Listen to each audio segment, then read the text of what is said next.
ఏపీలో కొత్త ప్రభుత్వం కొలువు తీరుతున్న వేళ సెక్రటేరియట్లో ఆసక్తికర పరిణామాలు చోటు చేసుకుంటున్నాయి. ఇన్నాళ్లు సైలెంట్ గా ఉన్న వాళ్ళు ఇప్పుడు యాక్టివ్ అవుతున్నారు. మనం బరంపురం అంటూ కొత్త ప్రభుత్వంలోకి రాబోయే పెద్దలతో తెర వెనుక మంత్రంగాలు సాగిస్తున్నారు. వైసీపీ ఘోర ఓటమి తర్వాత ఏపీ సెక్రటేరియట్లో ఆసక్తికర పరిణామాలు చోటు చేసుకుంటున్నాయి. ఏపీ సెక్రటేరియట్ ఉద్యోగుల సంఘం అధ్యక్షుడు వెంకట్రామిరెడ్డి ఇప్పటికే సస్పెండ్ అయి ఇంటికి పరిమితం కాగా తాజా రాజకీయ పరిణామాలతో పూర్తిగా సైలెంట్ అయ్యారు. ఈ క్రమంలో ఆసక్తికర చర్చ ఏపీ సెక్రటేరియట్ వర్గాల్లో జరుగుతోంది. గతంలో వైసీపీ గెలవగానే అప్పటి వరకు ఉన్న ఏపీ సచివాలయ ఉద్యోగుల సంఘంలోని సభ్యులను తప్పుకోవాల్సిందిగా ఒత్తిడి తెచ్చారు. దీంతో అసోసియేషన్ సభ్యులు ముందుగానే రాజీనామా చేశారు. ఇప్పుడు కూడా సేమ్ సీన్ రిపీట్ అవుతుందా, లేక గడువు పూర్తయ్యే వరకు ఆగుతారా అనే దానిపై చర్చ జరుగుతోంది. గతంలో సచివాలయ ఉద్యోగుల సంఘానికి అధ్యక్షుడిగా ఉన్న వెంకట్రామిరెడ్డి వివాదాస్పద వ్యక్తిగా మారారు. పూర్తిగా వైసీపీకి అనుకూలంగా వ్యవహరించారనే విమర్శలు వెల్లువెత్తాయి.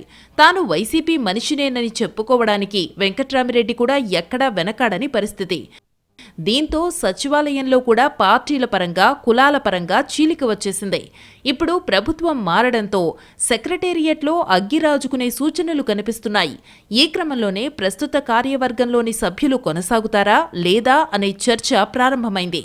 5 ఏళ్లలో అధికార పార్టీకి అనుకూలంగా వ్యవహరించిన వెంకట్రామిరెడ్డితో అంటకాగుతూ తిరుగుతున్న వాళ్లు ఇప్పుడు మళ్లీ కొత్త రంగేసుకుని యాక్టివ్ అవుతున్నారన్న చర్చ మొదలైంది. వీళ్లలో కొందరు కులాల సమీకరణలు చేస్తూ తెరపైకి వస్తున్నారన్న చర్చ జరుగుతోంది. ఇప్పటివరకు వెంకట్రామిరెడ్డికి వ్యతిరేకంగా పోరాడిన వాళ్లకంటే పైచేయి సాధించే ప్రయత్నం చేస్తున్నారనే చర్చ కొనసాగుతోంది. 2014-19 మధ్యకాలంలో సచివాలయ ఉద్యోగుల సంఘం అధ్యక్షుడిగా వ్యవహరించిన మురళీకృష్ణ వంటి వాళ్లు ఇన్నాళ్లు సైలెంట్ గా ఉంటూ ఇప్పుడు మళ్లీ తెరమీదకు వచ్చేస్తున్నారనే సెటైర్లు వినిపిస్తున్నాయి. గతంలో వెంకట్రామిరెడ్డి ప్యానెల్ కు పోటీగా నిలబడినందుకు జైలుకెళ్లిన మురళీమోహన్, వెంకట్రామిరెడ్డి ప్యానెల్ కు వ్యతిరేకంగా పోటీకి నిలబడిన రామకృష్ణ వంటి వారిని కూడా పక్కకు తోసి నాయకత్వాన్ని తమ చేతుల్లోకి తీసుకునే ప్రయత్నం చేస్తున్నారనే చర్చ సచివాలయ వర్గాల్లో జరుగుతోంది.